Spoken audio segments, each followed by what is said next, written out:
Was Pilate innocent of the blood of Jesus? This is the question that we seek to answer today as we continue our verse-by-verse study of the book of Matthew on walking through the Bible. Of his word, the glory of his cross. If you have a Bible with you, you can turn to Matthew chapter 27. We're going to be reading from verses 15 to 26. If you don't have a Bible, don't worry. Just follow along with us on the screen. The version that we'll be reading from is the New King James Version.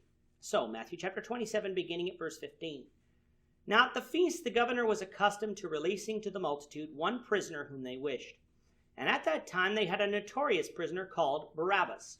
Therefore, when they had gathered together, Pilate said to them, "Whom do you want me to release to you, Barabbas or Jesus, who is called Christ?"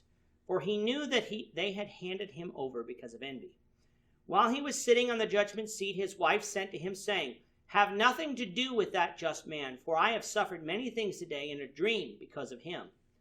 But the chief priests and elders persuaded the multitudes that they should ask for Barabbas and destroy Jesus. The governor answered and said to them, "Which of the two do you want me to release to you?" They said, "Barabbas." Pilate said to them, "What then shall I do with Jesus, who is called Christ?" They all said to him, "Let him be crucified." Then the governor said, "Why? What evil has he done?" But they cried out all the more, saying, "Let him be crucified." When Pilate saw that he could not prevail at all, but rather that a tumult was rising, he took water and washed his hands before the multitude, saying, "I am innocent of the blood of this just person. You see to it." And all the people answered and said, "His blood be upon us and our children." Then he released Barabbas to them, and when he had scourged Jesus, he delivered him to be crucified. In this chapter, we have Jesus standing before the Roman governor, Pontius Pilate. The Jews had brought Jesus there, having convicted him of blasphemy before their council. Now, a charge of blasphemy was not going to get Jesus executed by Pilate, so they tried to convince Pilate that Jesus was stirring up trouble, leading a tax revolt, and saying that he was the Christ, a king. Pilate examined Jesus and, according to Luke, found him innocent of all of those charges. The Jews, however, persisted, and the trial went on.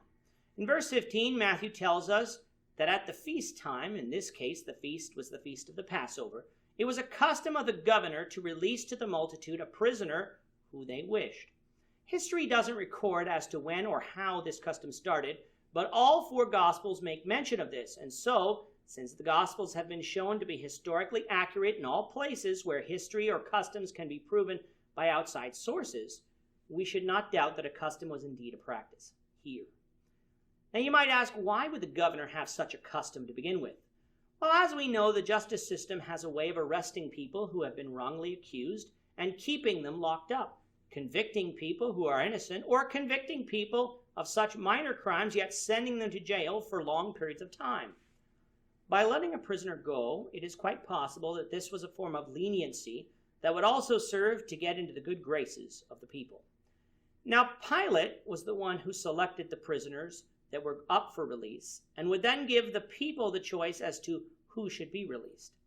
He could have selected any prisoner to put beside Jesus, but because Pilate knew that Jesus was innocent and he wanted to release him, and because he knew that Jesus was only sent to him because the chief priests hated Jesus, Pilate decided to select a man who he thought was so terrible that the Jews would reluctantly have to pick Jesus. The man he selected was Barabbas, who Matthew refers to as a notorious man, who Mark explains this means to be a murderer. He put these two men before the people and asked which one they wanted released. It is here, while Pilate is sitting in the judgment seat, that Matthew gives us a detail that no other gospel account records, namely that Pilate's wife came to Pilate and tried to persuade him to let Jesus go, for she had suffered many things in a dream because of Jesus. What had she dreamed about? We don't know, and so it is useless to speculate. But whatever it was, it so disturbed her that she tried to get Pilate to release Jesus. Her pleas, though, didn't work, for the chief priests and elders persuaded the mobs to ask for Barabbas and destroy Jesus. I'm sure Pilate was shocked with their answer, but he then asked what he should do with Jesus, who is called Christ. They yelled out that he should crucify him. Crucifixion was a vicious form of execution that was often reserved for the most heinous of criminals. Jesus was an innocent man, declared so by Pilate. Why should Jesus be crucified? The multitude, however, cried out louder that Jesus should be crucified. So when Pilate saw that he wasn't going to convince them otherwise, and in order to prevent a tumult from forming, he agreed to have Jesus crucified.